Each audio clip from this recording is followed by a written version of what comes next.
கட்சியோட அடிமட்ட பேஸ் நீங்க தான், செயல் வீரர்கள் நீங்க தான், தேர்தலை சந்திக்க போறீங்க, நீங்க தான் மக்களையும் சந்திக்க போறீங்க. உங்களுக்கு தெரியும் களம் எப்படி இருக்குன்னு. எந்த தயக்கமும் வேண்டாம். நிறைய பேர் என்கிட்ட பேசிட்டு இருக்கப்ப என்னென்ன எப்படி இருக்கும் எப்படி இருக்கும்னு, எந்த தயக்கமும் வேண்டாம். மக்கள் தயாராக இருக்கிறார்கள்.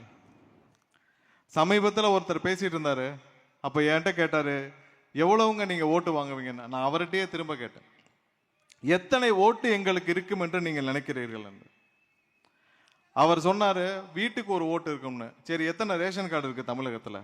2,25,00,000 ரேஷன் கார்டு இருக்கு, 25 லட்சம் ரேஷன் கார்டு இருக்கு. சரி, ஒரு 25 லட்சத்தை கழிச்சிருங்க, 2 கோடி வீட்டில் ஒரு ஓட்டு விழுந்தால் எவ்வளவுன்னு கேட்டேன். அதுவே 40% கடந்து விட்டது. இன்னைக்கு இருக்கிற சூழ்நிலையிலே 40% நம்ம கடந்து விட்டோம். யாரு? எதிர்க்கட்சியை சார்ந்த ஒரு நபர், திமுகவை சார்ந்த ஒரு நபர், அவர் திமுகவுக்கு வேலை செய்யும் ஒரு நபர் தற்செயலாக ஏர்போர்ட்ல பார்த்தப்ப கேட்ட கேள்வி.